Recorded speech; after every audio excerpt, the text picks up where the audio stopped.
안녕하세요. 연합인포맥스 선임기자 워싱턴이 선재규입니다. 오늘이 2020년 9월 25일 금요일입니다. 제가 2주 전에 그 월가 전망을 전해드리면서 변동성이 상당히 심할 거라는 그런 말씀을 드린 기억이 나는데요. 여전히 변동성이 상당히 심합니다. 오늘 아침에는 트럼프가 대선에 만약에 지면은 불복하겠다는 그런 걸 아주 강하게 시사를 해서 가뜩이나 지금 뒤숭숭한데 시장이 더 이렇게 흔들리는 모습인데요. 일단 월가에서는 크게 이렇게 보는 것 같습니다. 지금은 낭떠러지라기보다는 조정 국면이라는 얘기. 그리고 너무 신중을 하되 너무 걱정하지 말라. 그리고 길게 봐라. 그런 얘기들을 합니다. 그리고 세계 경제에 대해서도 어떤 지금 코로나에 상당히 좀 적응을 하는 그런 모습이고, 그래서 좀 경기 회복이 조금 더 긍정적인 쪽으로 보는 것 같습니다. 오늘 새벽에는 IMF가 그 세계 경제 전망치를 조금 높이기도 했습니다. 이렇게 좀 몇 가지 이렇게 나눠서 한번 짚어드릴게요. 우선 그 글로벌 경기 회복 문제에 대한 그 부분을 한번 정리를 해드릴게요. 지금 모건 스탠리도 그렇고 골드만삭스도 그렇고 장기적으로 보라는 얘기들을 많이 하는데요. 모건 스탠리 웰스 매니지먼트 댄 스켈리 전략 헤드는 이렇게 얘기를 했습니다. 투자자들이 너무 단기적으로 본다 하면서, 물론 단기적으로 미국 대선이라든가 추가 부양 문제, 지금 미국 추가 부양이 아직까지도 의회 간의 기싸움이 계속되고 있거든요. 그런 것도, 그 다음에 코로나가 또 재유행하고 있는 것도 사실이고요. 하지만 결국은 낙관적으로 할 거다, 이런 전망을 합니다. 반면에 경기가 회복이 되면은 연준이 지금 장기 저금리 유지를 얘기를 했지만 그게 막을 내릴 수 있다는 건, 이거는 어떤 면에서 장기 리스크니까 이것도 염두에 두십시오, 이런 권고를 했습니다. 또 모건 스탠리의 다른 보고서도요, 최근에 코로나 전망이 극적으로 바뀌었다, 이렇게 분석을 했습니다. 그러면서 아까 말씀드린 것처럼 주요 경제국들이 코로나 팬데믹이 좀 적응을 하는 것 같다. 그래서 경제 활동이 전보다는 좀 수준이 높아졌다는 지적을 하고요. 물론 이제 이것 때문에 여러 가지 문제가 생기고 있습니다.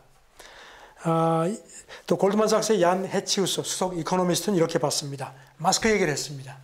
마스크란 저비용 수단 덕택에 세계 경제가 코로나 바이러스에 적응하고 있다 하면서, 여기에다 통화 재정 부양도 거들고 있기 때문에 세계 경제가 계속해서 반등할 거다.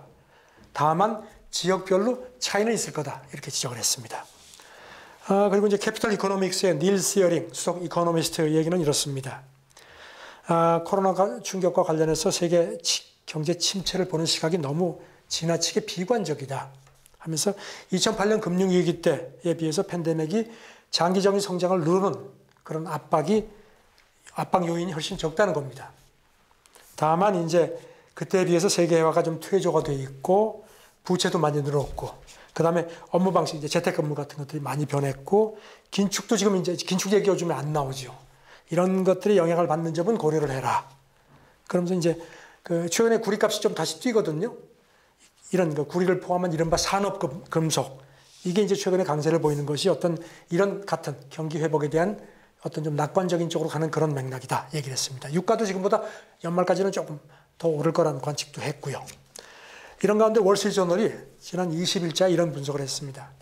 원자재가 S&P 500 지수 종목 가운데 가장 핫한 부문으로 부상할 거다, 이런 얘기도 했습니다. 이번에는 이제 아무래도 미국 증시가 중요하죠. 미국 증시에 대한 그 분석들을 한번 짚어보겠습니다. 차이켄 애널리틱스 창업자는 지난 23일자에 이렇게 얘기를 했습니다. 미국 증시 조정이 자기가 보기에는 한 2주 정도 이어질 것 같다. 그러면서 투자자들이 그렇게 되면 이제 반등을 할 테니까 거기 편승하는 기회를 놓치지 않았으면 좋겠다는 얘기를 했고요. 물론 미국 대선 이후를 지금 얘기하는 건 참 어렵다. 하지만 그동안에는 기관 자금들이 이렇게 밖에 나가가지고 이렇게 빠져 있었는데 다시 들어올 거로 자기는 본다. 기관 자금들이 이제 본격적으로 움직이면 훨씬 더 좀 안정이 될 수 있다는 그런 관측인 겁니다. 그 다음에 이제 CNBC의 그 매드머니 진행자 짐 크레이머, 이 사람은 족치계라는데 최근에 저 사람 족치계 아니야 이런 얘기도 나오는데요. 이 사람은 주식 매도가 종료되는 국면이라고 자기는 본다 얘기를 했습니다. 그러면서 지난 3월 이후 상승 랠리가 사실 과도했다.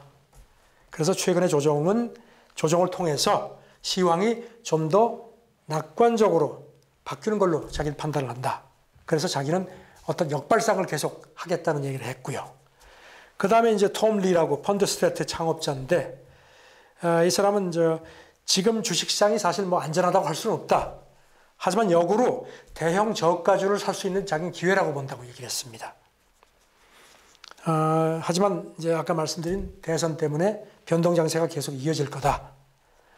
그리고 이제 지금의 문제는 자기가 보기에는 기술주 공급은 넘치는데 순환주는 좀 수요가 있는데 이게 공급이 적다는 거다. 이런 지적을 했습니다. 이것 때문에 변동성이 더 크다고 자기는 판단한다는 얘기를 했고요. 어쨌든지 지난 3월 말처럼 지금의 매도세는 과도하다. 그러니까 역으로 지금 살 기회라고 본다. 이런 얘기를 했습니다. 오펜하이머 에셋 매니지먼트의 그 존 스톨츠퍼스 수석 투자 전략가는 미국 증시가 가장 흐름이 우수하다. 그러니까 미워도 다시 한번이라는 얘기를 했습니다. 그런데 이제 이 사람은 아시는 분은 아시겠지만 월가 강세론자인데요. 그래도 그러면서 최근의 매도 때문에 일부 대형주의 거품이 거치는다고 자기는 본다. 그래서 그것 덕택에 양질의 성장주를 고를 수 있는 혹이라고 본다고 얘기를 했습니다. 하지만 여전히 코로나는 최대 변수다. 이건 다들 아시는 거고요. 반면에 이렇게 긍정적인 얘기만 있는 건 아닙니다. 마케로치 마이클 브러쉬 칼럼니스트는 이런 표현을 썼습니다. 미국 증시가 지금 무시무시한 시간을 향해서 간다고 자기는 본다. 증시 하락장이 이제 막 시작됐다는 게 자기도 그렇게 판단하고 또 월가 베테랑 투자자 레리 윌리엄스 경고인데 이 사람은 상당히 계절 패턴을 잘 따라가는 사람이라고 자기는 본다 하면서 레리 윌리엄스는 다음 달 그러니까 10월 10일 무렵까지 미국 증시가 계속 조금 가파르게 떨어질 것 같다. 그래서 자기는 이 윌리엄스는 이달 말쯤 주식을 던지려고 하는 것 같다. 이것도 참조해라. 근데 자전 이런 거 있다는 걸도 참조를 하시기 바랍니다. 기술주. 참 요즘 말썽이죠. 기술주 얘기를 좀 하죠. 기본적으로 월가 사람들 얘기는 닷컴 버블하고 비교하지 말라는 겁니다. BMO 캐피털 마켓의 브라이언 벨스키 수석 투자 전략가. 물론 이 사람도 강세론자입니다. 닷컴 버블 붕괴를 자꾸 떠올리는데 그거는 자기는 안 했으면 좋겠다. 그러면서 역사라는 게 반복되지 않는다는 겁니다. 3월 저점 이후에 기술주가 60% 이상 뛰니까 지레 겁먹고 주춤하니까 그 탄력을 받아가지고 더 빠졌다는 겁니다. 그러면서 닷컴 당시하고 지금의 기술주 펀더멘탈은 다르다는 게 이 사람의 분석입니다. 그래서 이거를 수평 비교하는 것은 어불성설이다. 그리고 최근의 기술주 하락은 더 큰 매도의 전조라기보다는 지난 6개월의 급등 이후에 건강한 다지기라고 자기는 판단을 한다고 얘기를 했습니다. 그래서 자기는 지금 투자 포트폴리오를 정보기술 분야는 비중 확대를 계속 유지를 하고 있다고 그렇게 소개를 했고요. 그 다음에 이제 데이터 트랙이라고 월가 리서치 회사인데 지난 23일자 보고서에서 이런 분석을 했습니다. 올 들어서 S&P 지수의 기술주 섹터가 S&P 지수 전체 대비 역사적인 초과 수익률을 냈다.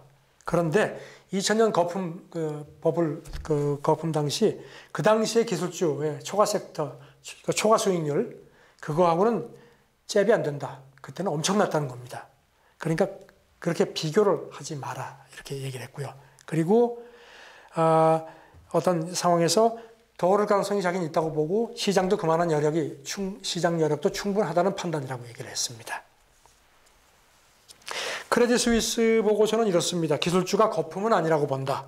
하지만 선별적인 투자가 바람직하다. 어떻게 보면 하나만한 얘기인데요. 그리고 그동안에 대형 기술주에 투자가 이렇게 많이 몰렸었는데 이런 투자자들이 과거에 닷컴 거품 무너지는 걸 보고서 악몽을 떠올리면서 과다하게 걱정하고 있는 게 문제다. 하는 지적을 했습니다.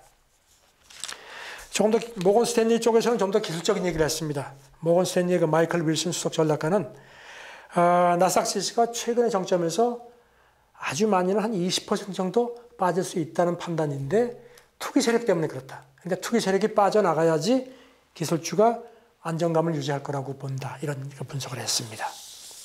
그리고 이거 미국의 주식 전문, 정보 전문 매체 모틀리풀 아시죠? 모틀리풀이 지난 22일 그 기술주 종목 얘기를 좀 했습니다. 그래서 그거를 잠깐 소개를 해드릴게요.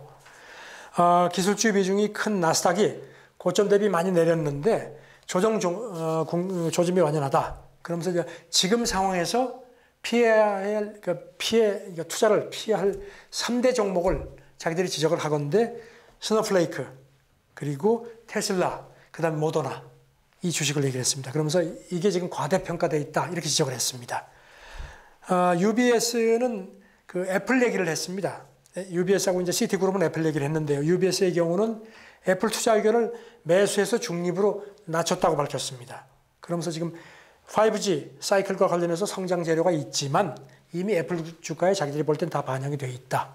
그리고 이제 애플이 지금 스마트폰이라든가 태블릿, 웨어러블 상품 매출이 한 80%인데 그런 걸 볼 때는 애플은 제품 생산 기업이라. 그러니까 애플이 지금 아시다시피 서비스 쪽으로 가려고 노력을 하거든요. 그래서 자기들은 그런 거를 그렇게 크게 비중을 두지 않는다는 겁니다. 그래서 코로나 충격이 상대적으로 클 수밖에 없다. 이런 지적을 했고요. 반면에 시티그룹 애널리스트는요, 그 웨어러블 쪽에 대한 기대감을 보였습니다. 애플이 헬스케어 기기 시장으로 계속 진입을 하는데 이게 소비자를 더 끌어들 수 있는 어떤 그 요인이 된다고 본다. 그래서 자기들은 애플 투자 견해를 매수로 그냥 유지를 하겠다. 이렇게 밝혔습니다. 지금까지 많은 그 전문가들의 얘기를 드렸는데 그럼 도대체 어떻게 하라는 말이냐? 이런 것도 궁금하실 거예요. 근데 글쎄 거기 조금 도움이 되실 수 있을지 모를 것 같아서 전해드리고자 하는데 뱅크 오브 아메리카가 지난 15일자, 9월 15일자에 펀드 매니저 한 30명을 대상으로 그 설문조사를 한 게 있습니다. 근데 여기 이것저것 조금 참고가 되실 사항이 있어서 제가 이걸 좀 요약해서 전달해 드릴게요. 일단 글로벌 경제를 침체로는 보지 않는다는 그런 결례가 많았고요. 그 다음에 자금을 순환시키는 그런 타이밍이라는 얘기들을 많이 한 걸로 되어 있습니다. 그리고 이제 현금 비중 걱정 얘기 궁금하실 텐데 이 펀드 매니저들은 사실 현금 비중은 그렇게 많이 올린 걸로 나타나지 않았습니다. 9월에 전체 포트폴리오의 한 4.8%고 전달보다 0.2%포인트만 올라간 걸로 그렇게 밝힌 걸로 되어 있습니다. 그리고 이제 종목이 궁금하시죠? 펀드 매니저들은 기술주, 헬스케어, 대형주를 줄이고 그 대신 산업주, 소형주, 가치주 쪽으로 이렇게 포트폴리오를 좀 이동시킨 걸로 그렇게 응답을 한 걸로 되어 있고요. 주식과 업종에서는 자금 로테이션이 좀 나타났는데 지역은 여전히 미국을 선호한다. 신흥국보다는 아까 말씀드린 미호도 다시 한 번입니다. 종목에서는 은행하고 에너지주는 여전히 찬밥으로 나타났습니다. 그리고 순환주 로테이션은 여전히 초기 단계라는 얘기들이 많았고요. 그리고 이제 침체보다는 어떤 초기 사이클 국면으로 보는 그 펀드 매니저는 훨씬 더 많은 걸로 나타났습니다. 이런 거는 지난 2월 그 팬데믹이 이렇게 불거지고 나서 이렇게 좀 그 견해가 바뀐 게 처음이라는 게 BOA 분석입니다. 그런 가운데 BNP 파리바가 이제 미국 대선 이후 얘기를 했는데 만약에 미국 대선에서 민주당이 백악관하고 의회를 모두 장악을 하게 되면은 가치주가 올라갈 거다. 왜냐하면 아무래도 바이든이 조금 주춤하더라도 세제 개편을 손대게 되면 성장주는 아무래도 악재가 될 수밖에 없다. 이런 권고도 했습니다. 많은 얘기를 드렸는데요. 일단 너무 겁먹지 마라. 그리고 좀 길게 봐라. 이런 얘기를 하는데 지금 트럼프가 워낙 사실 대선 불복 얘기를 했는데 어떻게 보면 지금 그런 얘기를 하는 게 어떻게 보면 시장에는 오히려 불안감이 이렇게 어떤 안개가 거치는 얘기일 수도 있습니다. 나 안 할 거야? 너 싸울 때도 제일 무서운 게 가만히 있다가 때리는 놈이 제일 무섭거든요. 근데 트럼프는 지금 그냥 씩씩거리고 트럼프는 참 솔직한 사람이에요. 어떻게 보면은. 자, 우선 잘 보시고 도움이 되셨으면 좋겠습니다. 감사합니다.